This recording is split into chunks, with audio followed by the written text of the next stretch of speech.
Olá, meus amigos e minhas amigas, estamos novamente aqui no programa Fique por Dentro com Miguel. Você pode acessar pela página do Facebook e mandar suas perguntas, suas sugestões para o nosso programa. Hoje nós vamos estar debatendo a situação dos municípios, principalmente os municípios da Baixada Santista, do nosso litoral, né? Particularmente Santos, Guarujá.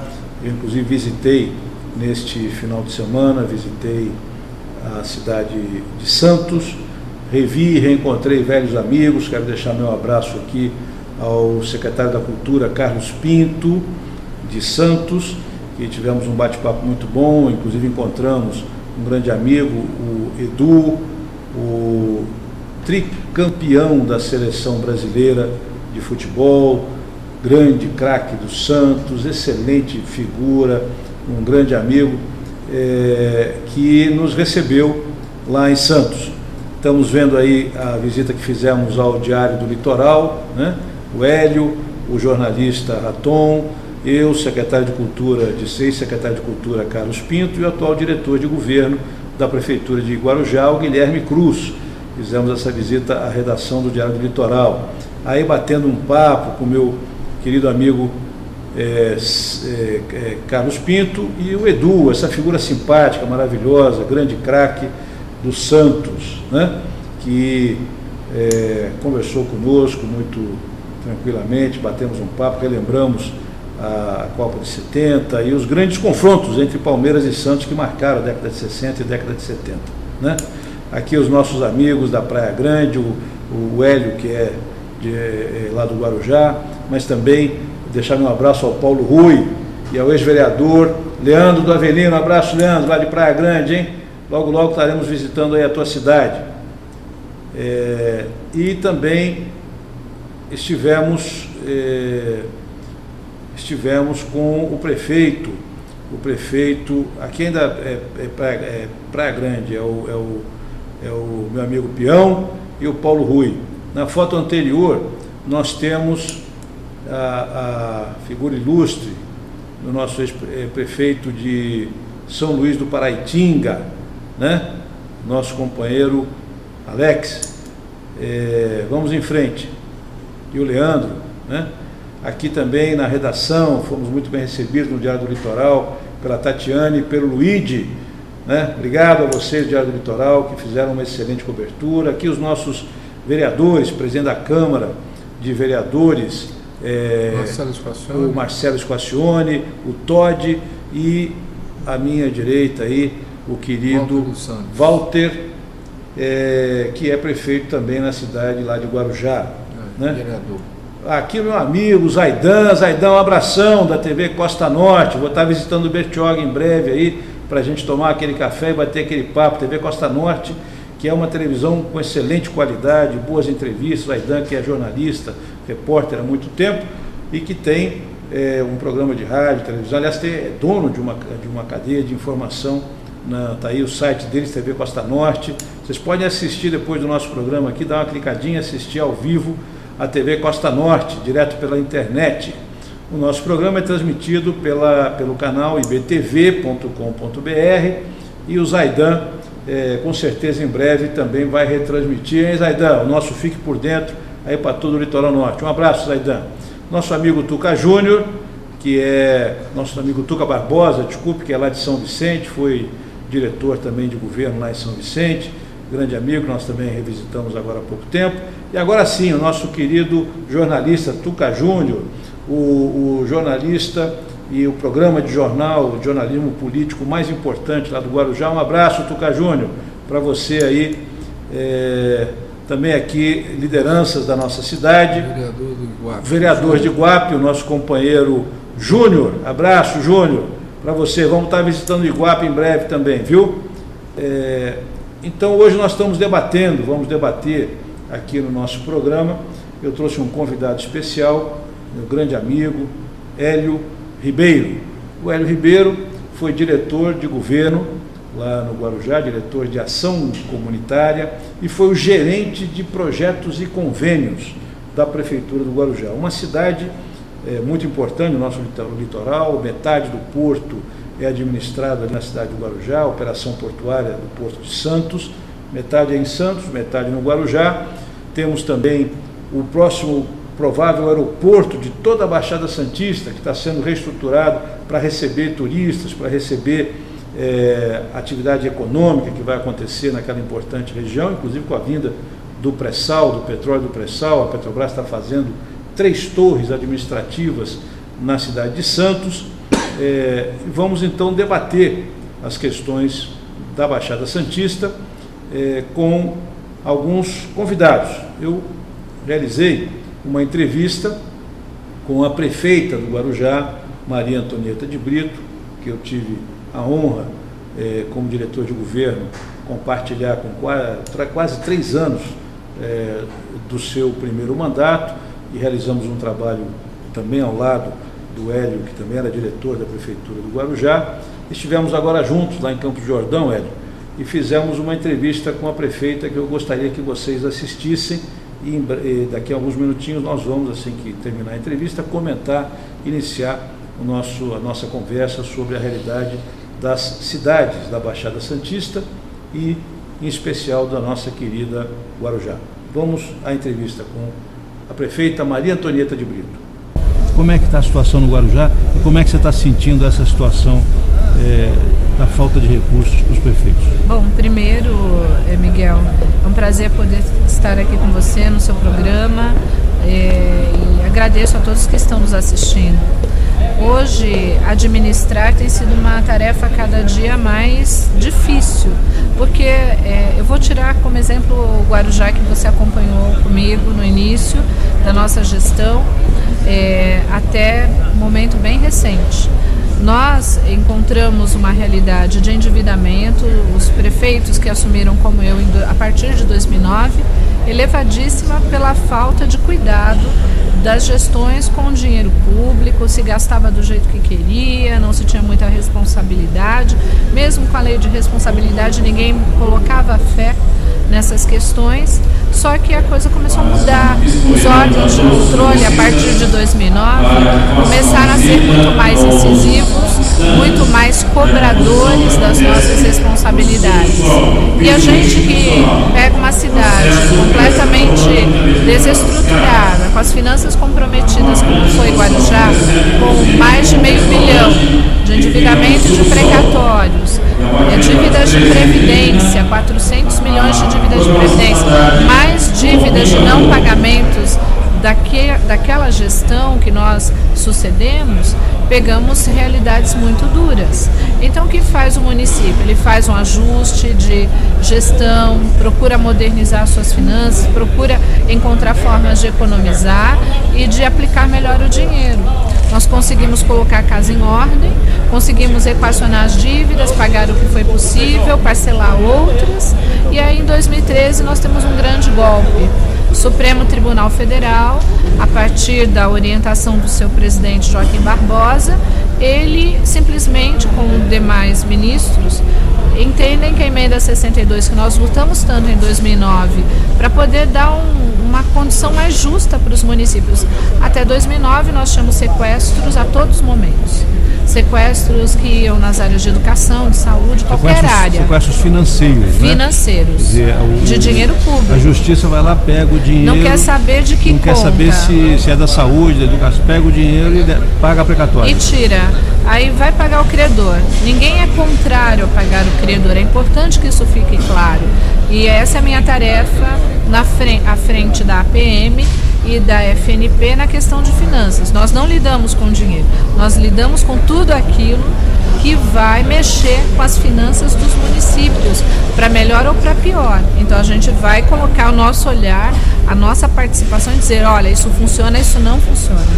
Então nós lutamos por uma emenda que estabelecesse um teto de dispêndio, ou seja, de comprometimento do recurso público. O teto era até 2% da receita corrente líquida, isto até final de 2012. 2013, com a declaração da inconstitucionalidade, nós deixamos de ter condição de pagar o que estávamos pagando e sobrando dinheiro para investir, porque os tribunais de justiça passaram a cobrar o que faltava para finalizar a dívida. Então vocês imaginem, Guarujá, que pagava 1,5, começou a tinha que pagar 2,27 do seu orçamento, mais juros. E da onde você tira o dinheiro se o dinheiro é o mesmo e o orçamento está pronto de um ano para o outro? Nós começamos a tirar de áreas como zeladoria, como infraestrutura, como novos projetos, porque o que eu tinha reservado para fazer obras, eu tive que tirar para pagar credores, senão o município sofre com novos bloqueios das suas receitas, como aconteceu com o FPM. O FPM do Guarujá foi sequestrado, ou seja, saiu da conta do Banco Central direto para o banco do Tribunal de Justiça, para a conta do tribunal, e nós que usamos esse dinheiro para pagar as outras dívidas, quase entramos num problema maior. Então a nossa luta, minha, dos prefeitos de São Paulo, do Brasil, foi exatamente para sensibilizar os ministros do Supremo Tribunal, sensibilizar os desembargadores nos tribunais de justiça dos estados, abrimos canais de negociação, estamos revendo aqui em São Paulo, nós tivemos uma grande abertura com o ex-presidente do tribunal e com o presidente do DEPRE, Dr. Pedro, e nós estamos tentando sensibilizar porque o assunto deve entrar na pauta ou hoje ou nos próximos dias lá no Supremo Tribunal Federal.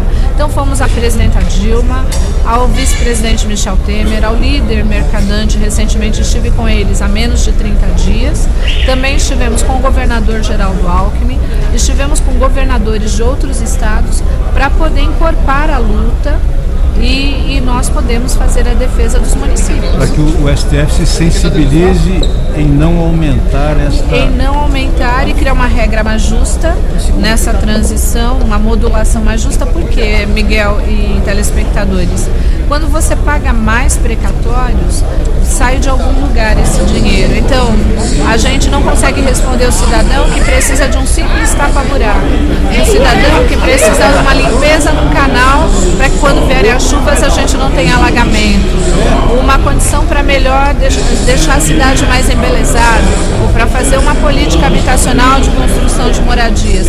Programas como o PAC estão em risco, programas como aqueles que a gente faz com o governo do estado estão em risco, porque nós estamos com mais responsabilidades e menos dinheiro em conta. Menos dinheiro. O prefeito Marcelo Barbieri me disse que a receita dele, do Fundo de Participação de Municípios, do mês passado, que ele recebia por volta de 2,5 milhões de reais, caiu para menos de 1.200.000.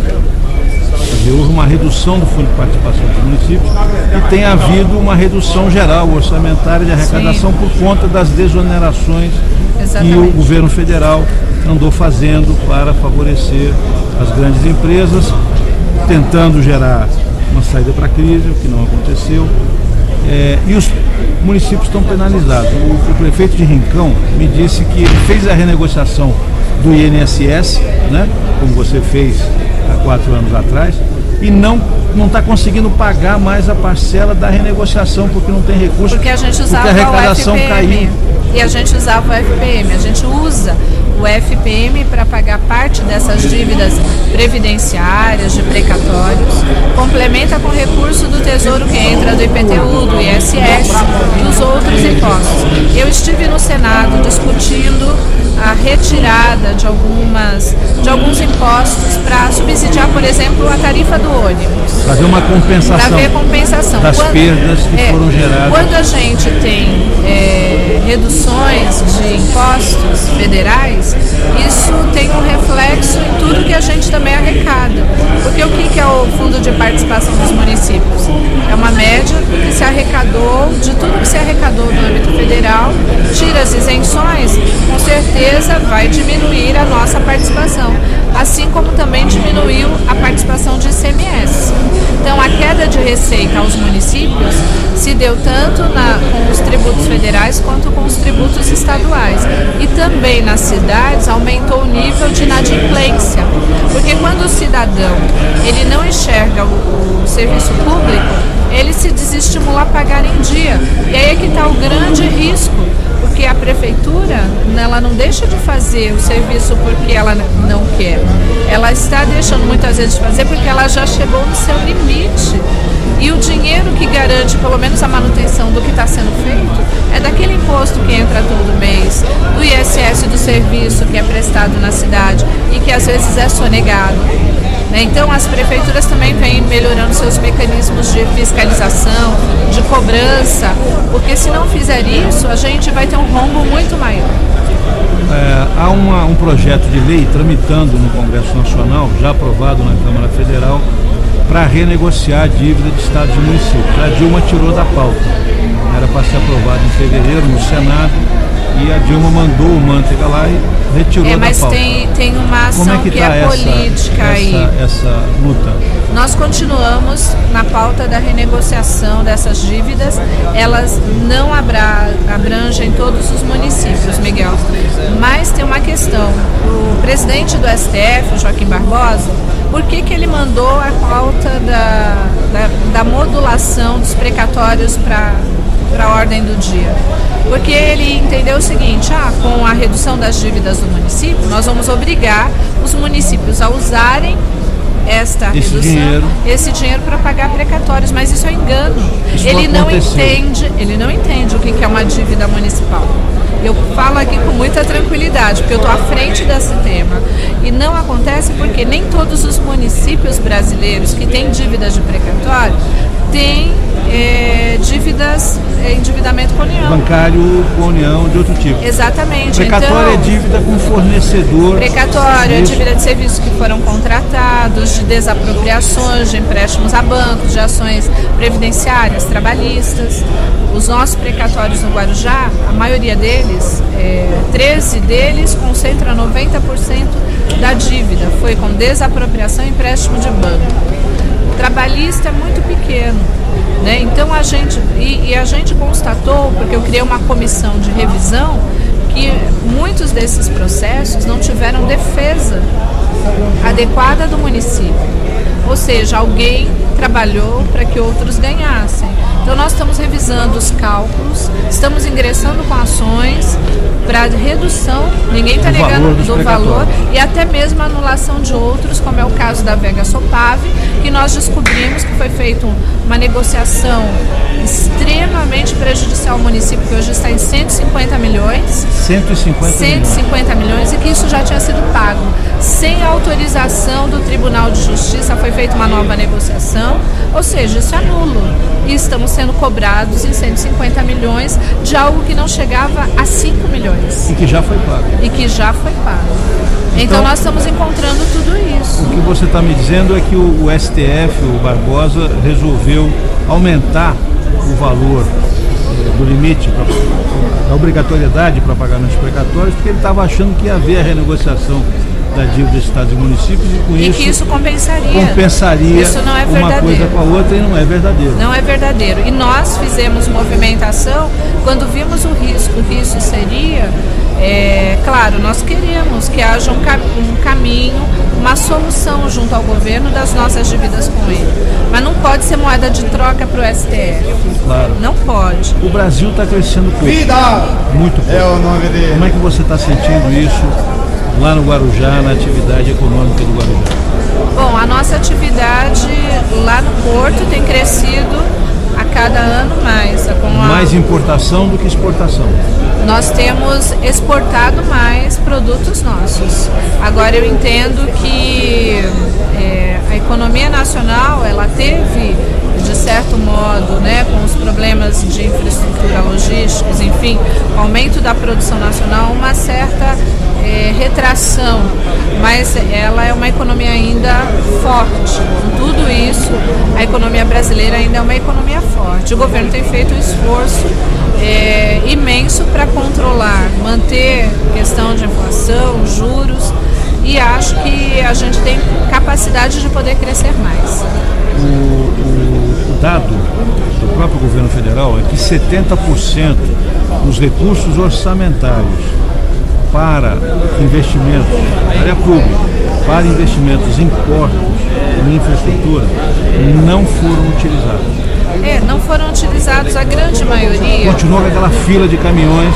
A grande maioria por incapacidade de alguns órgãos mesmo, de executarem ações. O Guarujá nós conseguimos terminar a perimetral, eu criei um gabinete de gestão de crise quando nós começamos a enfrentar os problemas, fiz todos os órgãos, estadual e federal, sentarem à mesa junto conosco e com as empresas, porque cada um tem sua responsabilidade.